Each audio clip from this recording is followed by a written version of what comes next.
My stepmother sold everything I had to save her son from debt, but I got it all back with interest. Now they have nothing, and I'm thriving. Here's how it happened. My name is Dan. I'm 26 years old, and recently, something happened that completely flipped my world upside down. I live with my stepmother and her beloved son, Michael, a guy whose life always seemed to be on the verge of chaos. It wasn't just that he had bad luck. It was like he made bad decisions his full-time job. For some bizarre reason, he had a talent for falling into debt. No matter how much money he made, it disappeared as quickly as it came, and by the next week, he'd be swimming in a new wave of financial disasters. You name it, credit card debt, unpaid bills, personal loans. Michael seemed to be a magnet for every financial catastrophe imaginable. Week after week, it was the same story. He'd get calls from creditors, threatening letters about repossessing his car, and sometimes even guys showing up at the door demanding money. The tension in the house was constantly simmering because of it. I had learned to avoid getting involved because, quite frankly, Michael was a lost cause. It wasn't like he was trying to fix anything.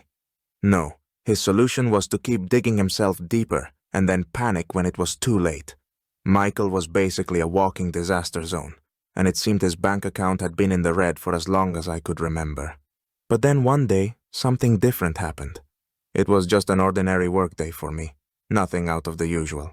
I came home after clocking out, my mind wandering as I thought about what I might have for dinner. I wasn't expecting any surprises, just a quiet evening. But when I stepped into my bedroom, I immediately knew something was wrong. At first, it was like my brain couldn't process what I was seeing, or rather, what I wasn't seeing. The room was empty, completely empty. It wasn't that a few things were out of place or missing. Everything was gone.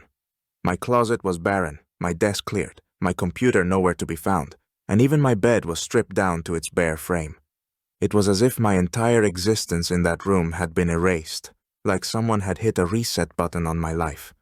For a few moments, I just stood there, staring in disbelief. I couldn't wrap my head around it. Had there been a break-in? Did I get robbed? But no, the front door had been locked, and nothing else in the house seemed disturbed.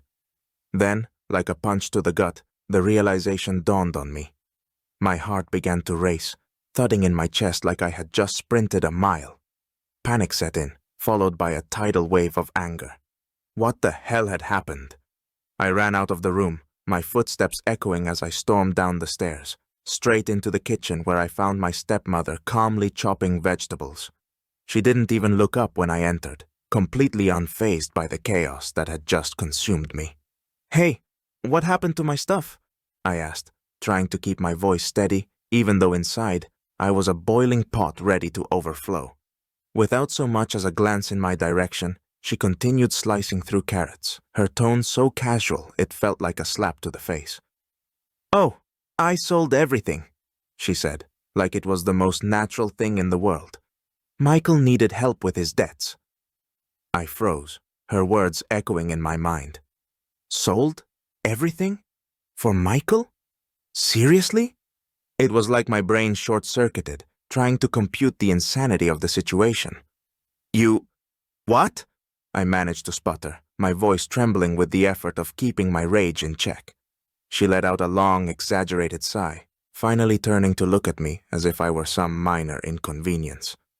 "Michael was in trouble," she said, almost condescendingly. "He had debts. I did what I had to do. It was for his good." For his good?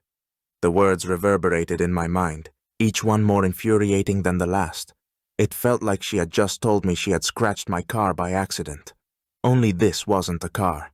This was my entire life, my possessions, everything I had worked for, gone in the blink of an eye. I stood there, frozen in place, staring at her like she wasn't a person but a monster, as if I had just discovered some new, horrifying side of her I never knew existed. All of my stuff, everything I owned, had been wiped out, sacrificed at the altar of Michael's endless string of mistakes. And for what? To bail him out, yet again, knowing full well that he'd be back in the same mess in no time. How could someone be so heartless? That was the first question that exploded in my mind as I stood in my room, now stripped of everything that made it mine. My belongings, my personal space, all vanished as if they had never existed. I didn't even know how to react.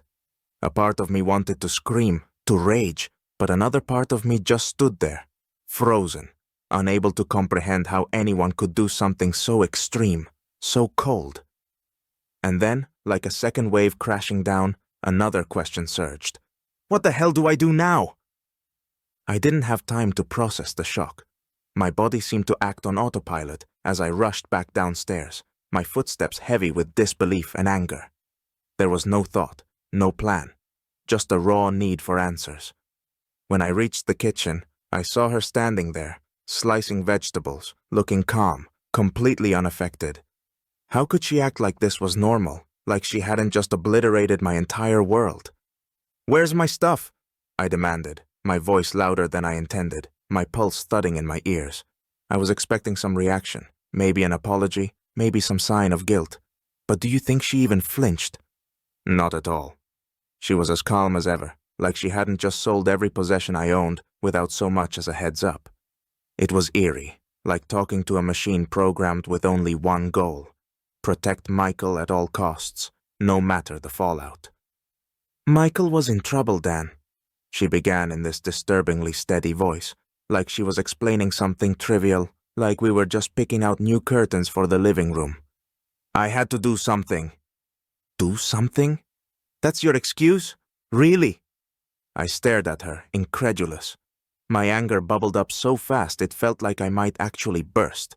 "You sold everything I owned, and now you're standing here acting like it was some kind of noble, heroic deed? Are you serious?" I finally snapped, the frustration spilling out. "You thought it was okay to just sell all my stuff to pay off his debts?" I couldn't believe what I was hearing. Was she for real? Did she even hear herself? She looked at me like I was the one being unreasonable, like I was the one failing to grasp the gravity of the situation. There was this condescending pity in her eyes, like I was a child who just didn't understand how the world worked. "You know Michael had problems," she said, her voice taking on that insufferable tone, like I was the one in the wrong. "And you never cared about what he was going through." I blinked, trying to absorb her words. Never cared? Me. I was probably the only person in this house who had put up with his endless string of problems for as long as I had. Michael wasn't just in trouble occasionally. He was living his life like it was some endless train wreck, careening from one disaster to another without ever learning a thing.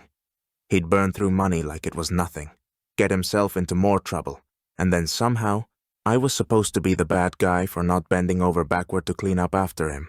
And now, because I didn't jump for joy at his latest crisis, my stepmother had found what she thought was the perfect solution. Sell everything I owned, leave me with nothing, and act like it was no big deal. As if my life didn't matter. As if all the things I worked hard for were just collateral damage in the never-ending saga of Michael's self-inflicted chaos. I stared at her, feeling a deep sense of betrayal. The more she talked, the more I realized there was no reasoning with her. She was completely convinced that what she'd done was justified. I was the one who wasn't seeing the bigger picture, according to her twisted logic. She could talk all day, spinning excuses and explanations, but none of it changed the reality staring me in the face. My stuff was gone, and I was left standing there, with nothing but the clothes on my back. Her words were like nails on a chalkboard, grating against every bit of sense I had left. How could she be so detached, so heartless? It was like she truly believed she was in the right, that somehow this was all for the greater good of protecting Michael from his own reckless choices. But I wasn't interested in her justifications anymore. Nothing she said could change the fact that my life had been upended, and I was left to pick up the pieces of her decision. I turned away, the conversation over in my mind. No matter what she said, there was no going back. I had to figure out what to do next, and clearly, I couldn't count on her to understand, let alone help. I couldn't just sit there fuming in silence. I had to find out where the hell my stuff had gone. I mean, surely you can't just sell someone's entire life and leave no trace behind, right? There had to be some way to track it down. Turns out I was wrong. Completely wrong. Not only can you sell someone's belongings without leaving a trace, but you can also do it for next to nothing. My stepmother, in all her misguided wisdom, had turned my life into a bargain bin clearance sale. It was like she was running her own personal thrift store, slashing prices like it was Black Friday. "I just wanted to get some money together," she explained to me with this infuriatingly straight face, like she hadn't just liquidated everything I owned for pocket change. Oh, she got some money together, all right. But she practically gave away my entire life. It wasn't just the fact that she sold my things. It was how cheaply she did it, as if my possessions, my memories, meant absolutely nothing. Even Michael, with his ever-growing mountain of debts, should have felt the sting of how worthless it all became. But you know what Michael did? Absolutely nothing. Instead of facing the mess he'd created, he did what he always did best. He hid. Michael was like some master of avoidance, dodging his creditors with the skill of a professional fugitive. If there were ever a competition for hiding from your problems, Michael would have taken home the gold. While he was off playing hide-and-seek with reality, I was left in a boiling rage, determined to track down my belongings. I wasn't going to just let this slide. So I began my search, scouring the town like some crazed treasure hunter. Except I wasn't looking for gold or ancient artifacts. I was on the hunt for my laptop, my TV, my clothes. The thought of my things sitting in someone else's hands, being treated like some random junk, made my blood boil. The dumbest part? The very next day, I actually found one of the shops where my stuff had ended up. There it was, my own life, laid out on shelves, tagged with price stickers, waiting to be sold to strangers. My laptop, the one I'd saved up for months to buy, was now sitting in a display case like some used relic. My TV, my furniture, it was all there, on full display, as if it didn't belong to me at all. Seeing it like that was a gut punch. My life wasn't just on sale. It was marked down to bargain bin prices. It felt like someone had taken my memories, my effort, and reduced it to a dollar sign. Seeing my things on those shelves was like being slapped in the face, over and over again. I wanted to scream, to demand it all back, but the reality was, my stuff wasn't mine anymore. But as bad as that was, it wasn't even the worst part. No, the real kicker, the thing that sent me spiraling into blind fury, was the complete lack of remorse from my stepmother. She didn't apologize, not once, not even a shred of guilt. She walked around the house like she had done something noble, like selling everything I owned was some grand sacrifice she had made to save her son. It was as if she genuinely believed she was the hero of this twisted story. "You should at least apologize," I demanded, trying to keep my temper in check, though every part of me wanted to scream at her. My fists clenched as I stood there, staring at her, willing her to show some sign of regret, to acknowledge what she had done. "I saved my son," she replied with this smug, self-righteous tone, like those 4 words were the final argument in this disaster. Like that justified everything.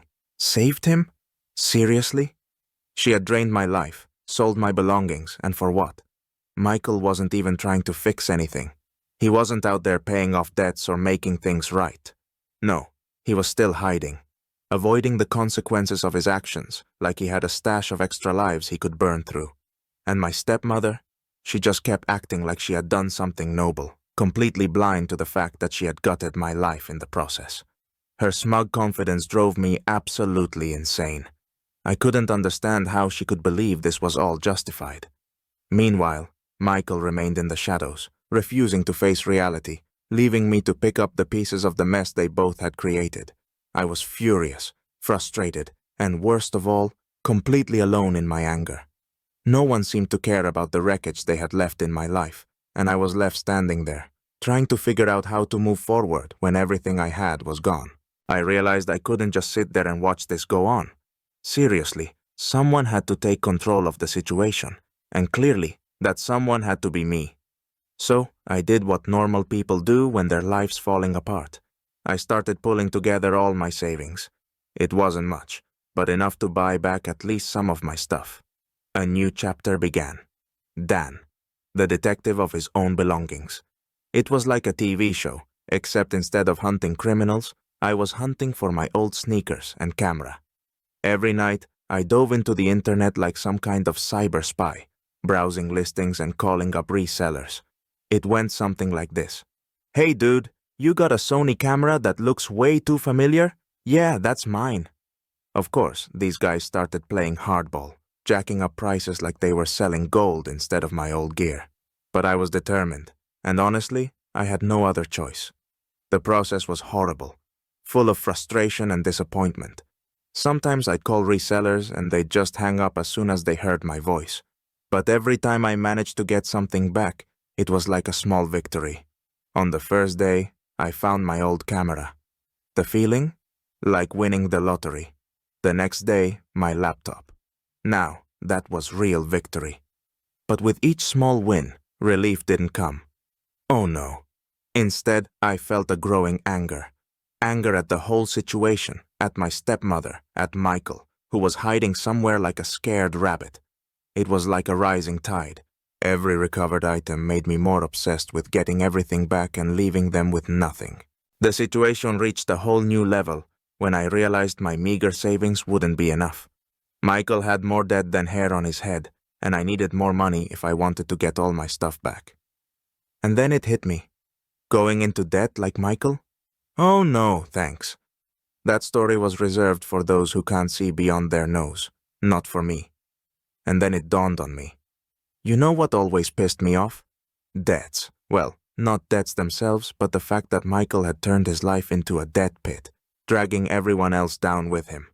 And I thought, if that's what's destroying him, why not profit from it? I started buying up old debts for pennies, like it was some kind of revenge with a profit bonus. Can you imagine? I was buying up debts for nothing, like it was Black Friday, then using lawyers to collect. And you know what? The system was on my side. I was making money off what was ruining Michael. Every time I collected a debt, I pictured some guy sighing in relief, not knowing that Michael was about to sink even deeper.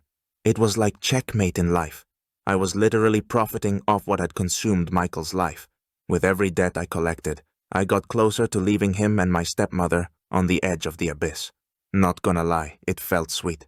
I knew that every move I made brought me closer to the day when they'd be left with nothing.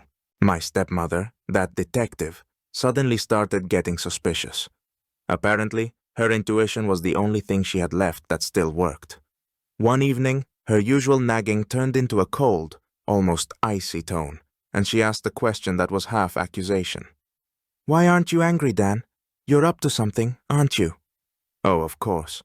My stepmother had suddenly decided that I was being too quiet. Like staying calm was a red flag. But, you know, I'm no fool. Tell her the truth? Why bother? That would be boring. Of course, I didn't tell her anything useful.